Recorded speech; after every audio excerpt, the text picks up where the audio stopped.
feel privileged and honored. And I thank you very much. I can just find where I put my notes. During the past week, well, actually for a couple weeks, I've been like just hearing different things from God. A whole bunch of different things. This topic, that topic, various topics. And earlier in the week, I messaged Pastor Boudet and asked him, I'm hearing about this certain topic. Is this okay? And Pastor's like, sure, whatever the Spirit led you. So after that, the Spirit led me to really ponder on Daniel. Ponder on Daniel. And I think even more so, this will help children who are going back to school, but it also applies to us. Daniel chapter 6 is going to be our scripture. And then it may be a little bit of interaction as well. So, get ready for interaction. All right? Raise your hand if you've been a victim of jealousy. Anybody been a victim of jealousy? Okay. Raise your hand if your goodness or your character has led you to be in charge of others. Anybody been told to be a leader, to be in charge because you're a good person? Okay. Now, you can tell someone is trying, raise your hand if you can tell someone is trying to make you act up or do something. You can just tell someone's kind of like egging you on to try to do something that you know you shouldn't do. Okay, good. Now, this is a side note. I want you to understand this. Jealousy, haters, and peer pressure is around everybody, no matter your age. School, adults, college, jealousy, peer pressure is around everywhere. Now, as we get ready to read Daniel chapter 6, I want you to think about this. What did you do when you were encountered with jealousy? What did you do when peer pressure was around you? What did you do when others tried to make you do something that you knew you shouldn't do, or you felt pressure to do something? How did you act? How did you react? Like I said, I ask a lot of questions because I just want you to think, okay? And most importantly, for those of us who said that someone put us in charge or made us the leader, when you reacted or didn't react, what did that person who thought you were so good think of you after the reaction or the encounter? Did they still want you to be in charge? Did they? Now we're going to listen to the story about Daniel. Now I was going to have a joke from Brother Daniel, but he's not here, so. So it's going to be Daniel chapter 6. And hopefully what I'm going to do is put this on speaker so you can hear it read out loud from the Message Bible. The Message Bible gives us a good, like, story-like setting. Almost like you can visualize it or see it on the screen.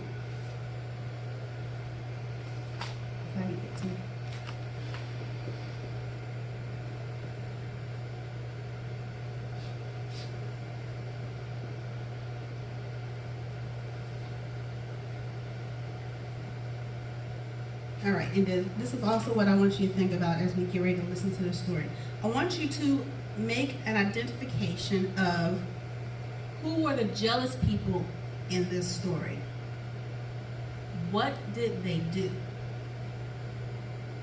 What did Daniel do, and what happened to Daniel? And what did the person in charge do? Okay?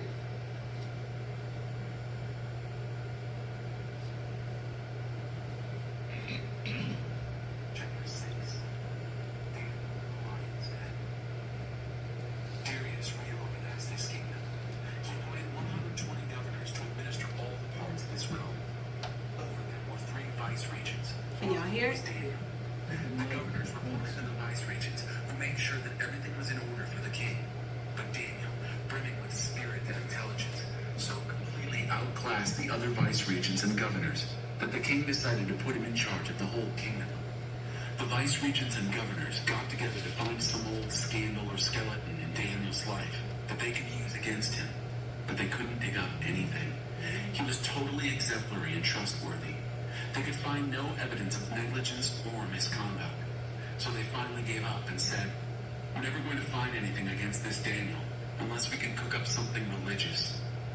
The vice-regents and governors conspired together and then went to the king and said, "King Darius, live forever. We've convened your vice-regents, governors, and all your leading officials, and have agreed that the king should issue the following decree. For the next 30 days, no one is to pray to any god or mortal, except you, O king. Anyone who disobeys will be thrown into the lion's den. Issue this decree, O king, and make it unconditional, as if written in stone like all the laws of the Medes and the Persians." Okay. So, what we heard in the very beginning of the story is we heard that Darius, did anybody hear that name? Who was Darius? The king. Darius was the king. And so Darius was setting his kingdom in order, and he made, almost like we have in the United States of America, we have presidents and we have vice presidents and then we have legislators and various government officials. So he put Daniel as one, he put Daniel as one of the government officials, right? And he put Daniel like in charge of other government officials. And what is it that those people decided to do? Plot something against him. Right. They wanted to plot against him because Daniel was such a good person. And the thing about it is the only thing that they could come up with was Daniel's source of power and goodness, and that was to take Daniel away from the presence of God.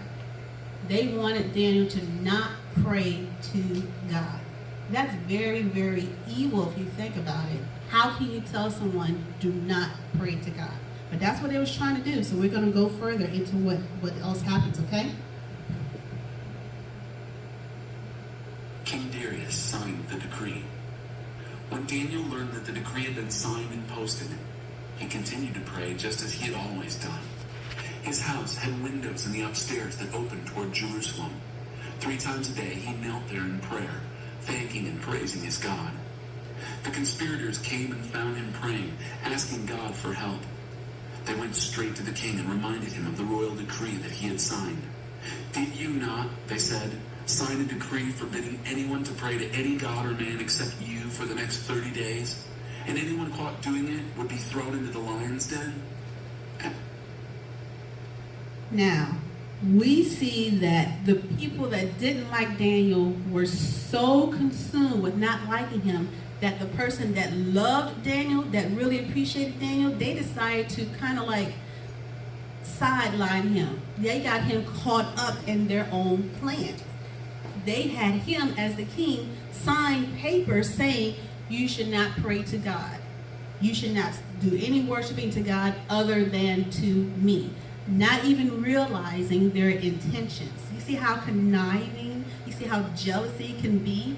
Jealousy is so strong that it will try to take people that are attached to you away from you. Now, but did that stop Daniel? Daniel knew who the source of his power is, right? What did Daniel continue to do anyway? He continued to pray anyway. Daniel did like Psalm 61 verse 6 said, "I shall not be moved. God is my source." All right, we're going to continue on, okay? "Absolutely," said the king, "written in stone, like all the laws of the Medes and Persians." Then they said, "Daniel, one of the Jewish exiles, ignores you, O king, and defies your decree. 3 times a day he prays." At this, the king was very upset and tried his best to get Daniel out of the fix he put him in. He worked at it the whole day long. But then the conspirators were back. "Remember, O king, it's the law of the Medes and Persians that the king's decree can never be changed." The king caved in and ordered Daniel brought and thrown into the lion's den. Okay, so now we're getting really deep into this story, into this situation. Now the king even feels trapped about his own rules, his own laws. Think about us when we live in society, different rules and different laws that we have. Sometimes those rules and laws they seem like they're not meant for the people who sign those rules and those laws. Those rules and those laws a lot of times are to be for other people. And then at times we realize that, oh, so you think that you are above the law. But then we have to use their own law that they signed, that they put into practice, and come back on them. And at times, it also comes against people that they wanted in their camp. And it's so funny that I had this, because if you've been keeping up with the news lately, with our president, he is going through a lot of legal proceedings right now. And a number of people that were his people are now being confronted with some of the very laws that that president put into practice, and those laws are coming down on people that were supposed to be his group. It's so funny. It is so funny how if you try to conspire, try to use your own power against others, how it can come back on you. Now, I'm not saying that this was Darius' intent. This definitely wasn't Darius' intent, because in the beginning we see how Darius really admired Daniel. He made Daniel the leader over other people. He's like the top leader over other people. So that wasn't Darius' intent. However, Darius is kind of like caught between a rock and a hard place now. But with the power of God on Daniel's side, we're going to listen and hear of what happens, okay? But he said to Daniel, your God, to whom you were so loyal, is going to get you out of this. A stone slab was placed over the opening of the den. The king sealed the cover with his signet ring and the signet rings of all his nobles, fixing Daniel's fate. The king then went... All right, so we're going to pause right there.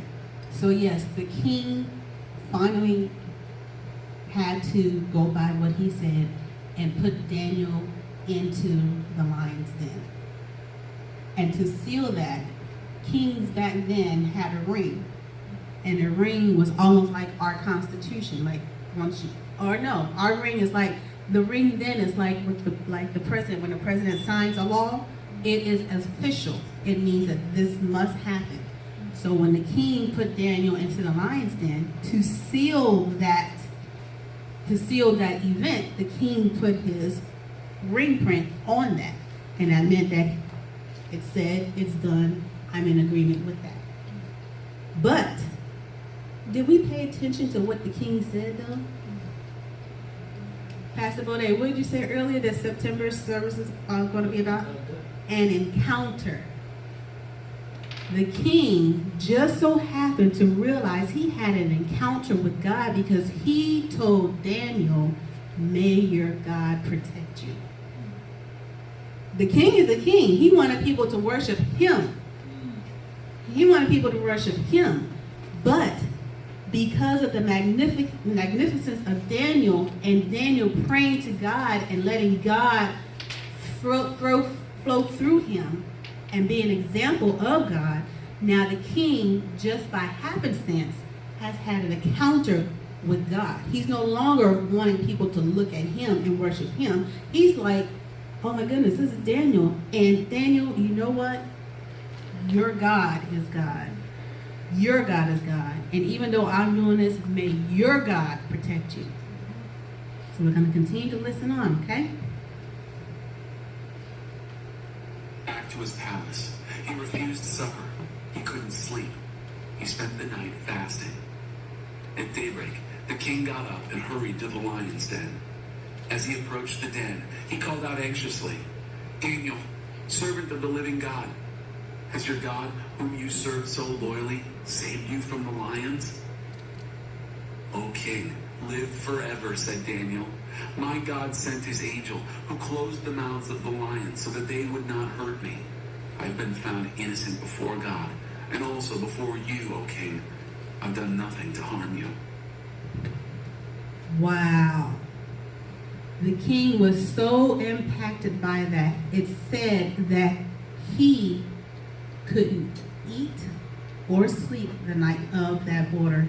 And that first thing he did in the morning was he rushed down there where Daniel was in the lion's den. Have you ever been so worried or so frustrated about something that you couldn't eat or sleep, but at some point you decided, I'm going to give it to God. I'm going to give it to God, and I know in the morning it's going to be a totally different situation? That's what the king found out. Daniel was alive. Daniel was alive, and Daniel didn't even have any bitterness towards the king. Remember what I said earlier when we talked about our character?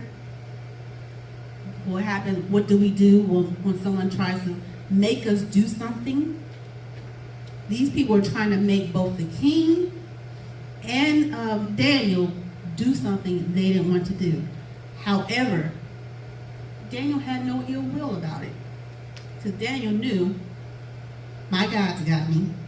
I'm not going to suffer at the hands of... I call this reading, this study, I called it, No Matter About My Haters.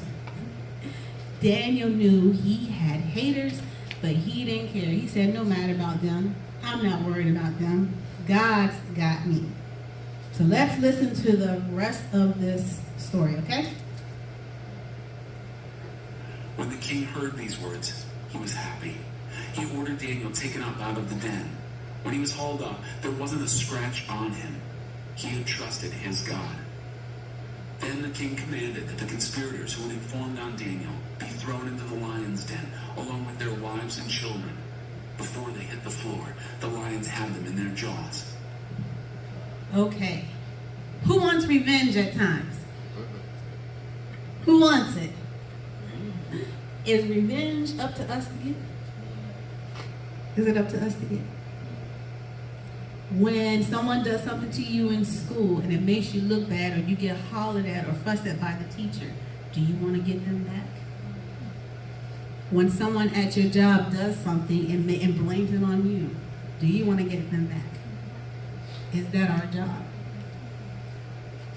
That is not our job. Vengeance is mine, I shall repay, says the Lord. Vengeance is God's. No matter how big or how small the situation is, vengeance is God. God got his vengeance. The conspirators that wanted to get Daniel thrown into the lion's den, they got thrown into the lion's den. And what makes it even more impactful is their whole family got thrown into the lion's den. Can you imagine being surrounded by these 10 lions for 24 hours at night, and they don't eat you? They don't eat you. But as soon as a whole crowd of people come in there, because those lions didn't eat you, the one person, Daniel, they was ready for a feast. They was ready for a feast. God had a feast prepared. Vengeance is God's. We have to remember that. Even when we're out here, and even some of us who drive, I drive occasionally when someone is speeding or different things like that. Vengeance is not ours, it's God's. Now listen to the last few verses of this chapter, okay? Tearing them to pieces. King Darius published this proclamation to every race, color, and creed on earth. Peace to you, abundant peace. I decree that Daniel's God shall be worshipped and feared in all parts of my kingdom. He is the living God, world without end. His kingdom never falls. His rule continues eternally. He is a savior and rescuer. He performs astonishing miracles in heaven and on earth. He saved Daniel from the power of the lions. From then on, Daniel was treated well during the reign of Darius, and also in the following reign of Cyrus the Persian. Chapter 7. A vision of 4 animals. Awesome. So that ends Daniel chapter 6. But what I want to do is further emphasize, because I think Pastor Godet really, he hit a chord in me when he said impact. When he said, what was your exact phrase, Pastor?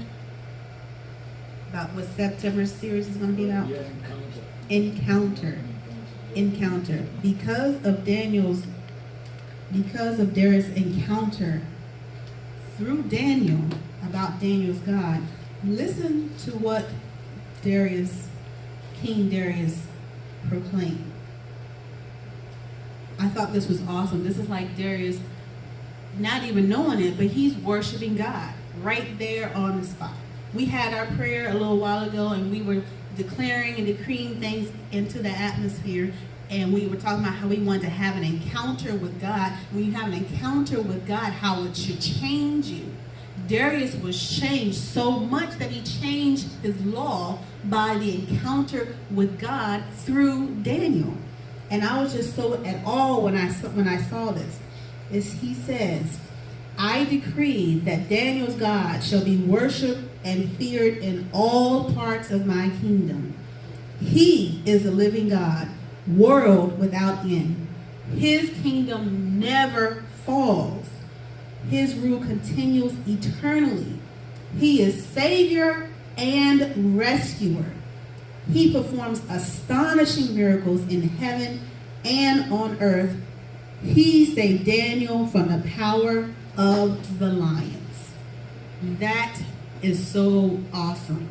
I can just imagine the excitement in the king's voice when he said these words.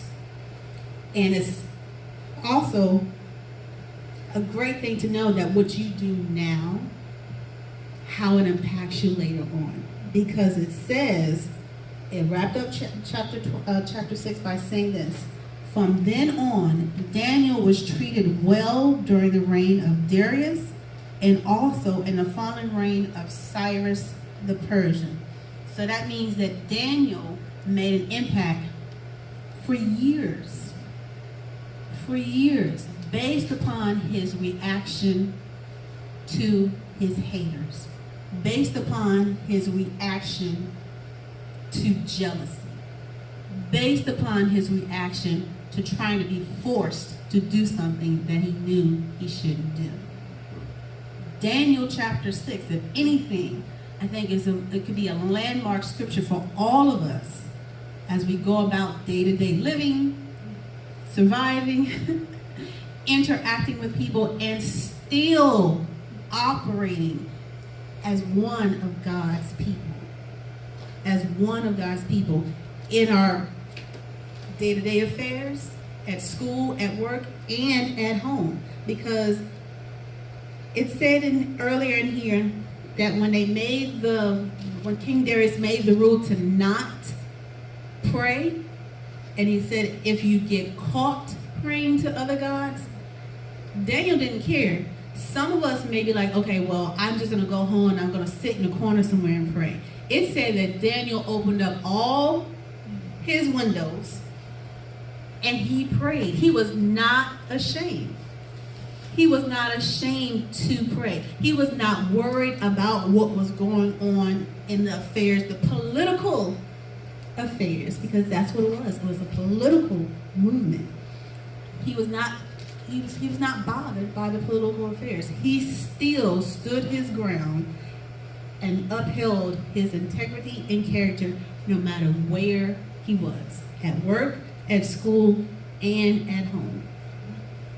So, I'm going to end on that note, and I hope that Daniel chapter 6 has blessed your soul, and that we can use that as we go about our day-to-day affairs from this point on. Thank you.